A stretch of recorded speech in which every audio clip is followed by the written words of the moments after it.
안녕하세요. 관계마스터입니다. 어제 상담 오신 56세 아내분이 정말 답답한 표정으로 말씀하시더라고요.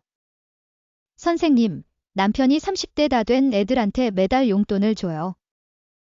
큰애한테 50만 원, 작은애한테 30만 원. 합치면 한 달에 80만 원이에요. 애들 다 직장 다니는데 왜 부모가 용돈을 줘야 하나요?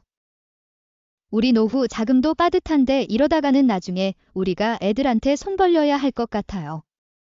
그리고 며칠 뒤에는 그분의 남편분이 따로 연락 주셨어요. 제 아내는 너무 야박해요. 애들이 힘들다는데 부모가 조금 도와주는 게 뭐가 잘못됐나요? 저는 부모한테 한 푼도 못 받고 자라서 얼마나 힘들었는지 알아요. 제 자식들은 그렇게 안 키우고 싶어요. 여러분, 이런 갈등 겪고 계시지 않으신가요? 자녀에게 용돈 주는 문제로 부부가 매일 다투는 50대 가정, 정말 많습니다. 오늘은 이 문제를 어떻게 해결할 수 있는지 실제 사례와 함께 말씀드리겠습니다. 첫 번째는 58세 남편분과 56세 아내분이셨어요. 남편분이 32세 아들한테 매달 100만 원씩 용돈을 주고 계셨대요. 아들이 직장은 다니는데 월급이 적다고 하소연을 하니까 남편분이 그래, 아빠가 도와줄게 하면서 몰래 송금하신 거예요. 그런데 아내분이 통장 확인하다가 발견하고 완전히 폭발하셨어요. 당신 미쳤어요. 30대 직장인한테 한 달에 100만 원씩 용돈을 줘요. 우리가 은행이에요. 그럼 우리 노후는 누가 책임져요? 아들이 결혼하고 애 낳으면 그것도 다 우리가 책임질 거예요. 남편분은 내가 번 돈 내가 쓰는데 뭐가 문제냐고 하셨고, 아내분은 그럼 나도 내 돈 따로 쓸 테니까 생활비 따로 하자고 하시면서 각방 쓰기 시작하셨대요. 두 번째는 60세 남편분 사연이에요. 이분은 35세 딸이 이혼하고 혼자 애를 키운다고 하니까 매달 70만 원씩 지원해주고 계셨어요. 처음에는 아내분도 딸이 힘드니까 조금 도와주자고 동의하셨대요. 그런데 2년이 지나도록 남편분이 계속 용돈을 주시니까 아내분이 언제까지 줄 거냐? 딸도 이제 적응했으니 스스로 살게 해야 하는 거 아니냐고 하셨어요. 아내분이 이건 너무 과하다.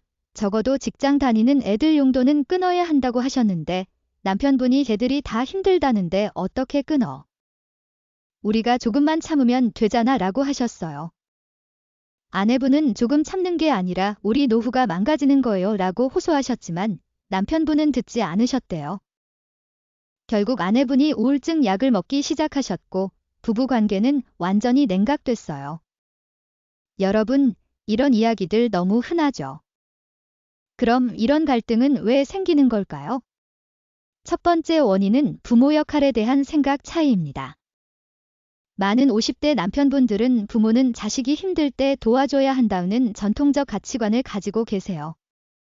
특히 본인이 부모한테 도움 못 받고 자란 분들일수록 내 자식은 그렇게 안 키우겠다는 생각이 강하세요. 반면 아내분들은 적당한 선이 있다. 자녀도 독립적으로 살아야 한다는 현실적 생각을 하시는 경우가 많아요. 두 번째 원인은 자녀에 대한 죄책감이에요. 남편분들 중에는 젊었을 때 일만 하느라 애들 신경 못 써줬다. 이제라도 뭔가 해줘야 한다는 마음을 가지신 분들이 많아요. 그래서 돈으로라도 보상해주려고 하시는 건데 문제는 그게 과하면 자녀의 자립심을 해치고 부부 경제도 망가뜨린다는 거죠. 세 번째 원인은 노후 자금에 대한 인식 차이예요. 남편분들은 아직 여유가 있으니까 괜찮다고 생각하시는 경우가 많아요. 하지만 아내분들은 지금 당장은 괜찮아도 10년, 20년 후를 생각하면 불안하다고 느끼시거든요. 특히 아내분들이 가계 경제를 더 구체적으로 파악하고 계시기 때문에 위기감을 더 빨리 느끼세요. 네 번째 원인은 자녀의 조르기와 부모의 약한 마음이에요. 자녀들이 힘들어요. 도와주세요 라고 하소연하면 부모 마음이 약해지는 건 당연해요. 특히 손주가 있으면 더 그렇죠. 문제는 자녀들도 부모가 주면 계속 받는데 익숙해진다는 거예요.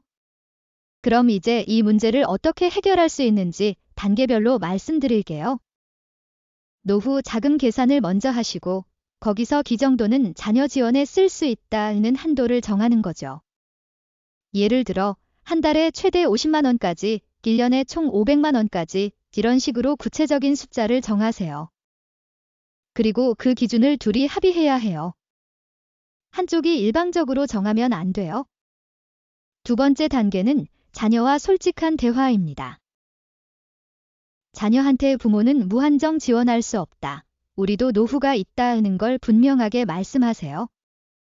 많은 부모님들이 이 말을 못 하시거든요. 괜히 자식한테 야박해 보일까봐, 자식이 실망할까봐. 하지만 말씀 안 하시면 자녀들은 계속 받을 수 있는 줄 알아요. 솔직하게 엄마 아빠가 너희한테 용돈 주는 건 이번 달까지만 가능해. 이제 실제로 이 방법으로 갈등을 해결한 사례를 말씀드릴게요.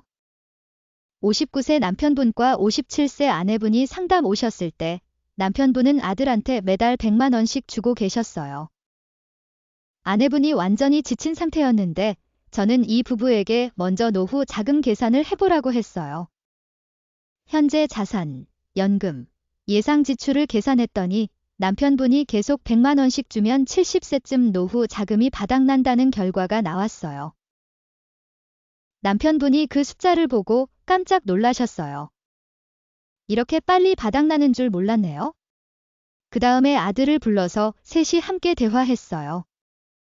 남편분이 아빠가 너한테 용돈 주는 건 이번 달까지만 가능해.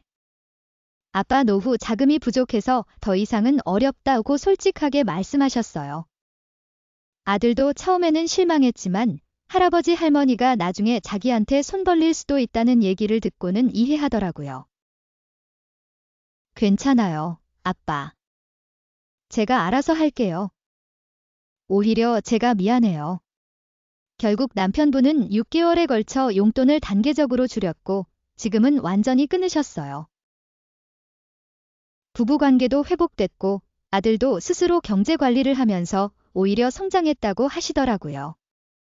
또 다른 사례는 56세 남편분과 54세 아내분이었어요. 남편분이 이혼한 딸한테 매달 70만 원씩 2년 동안 주고 계셨는데 아내분이 이제 그만하자고 하셨어요. 부모가 무한정 지원하면 자녀는 스스로 해결하는 능력을 잃어버려요. 그리고 부모 노후가 망가지면 결국 그 짐은 자녀한테 돌아갑니다. 진짜 자녀를 사랑한다면 적당한 선에서 끊을 줄 알아야 해요. 감사합니다.